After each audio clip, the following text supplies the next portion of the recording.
Hello, I'm Chris with Sentinel Security Solutions. Today we're going to be going over the IQ panel Qualsys and going over how to replace the batteries in your motion detector. After you locate your motion detector, it'll be mounted to the wall. You just got to come up to it, and on the bottom you got to gently squeeze and pull the bottom away, and it will pop the cover off.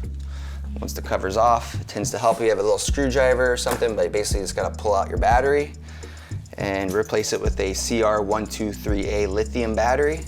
Popping in, making sure that the positive and the batteries match up in the right direction.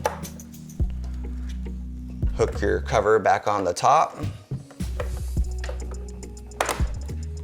and your battery is replaced. You will have a tamper here which will go away after the battery is replaced and the cover is back on. You can go to your alert and alarms, acknowledge it, and your panel will be back to where it was before.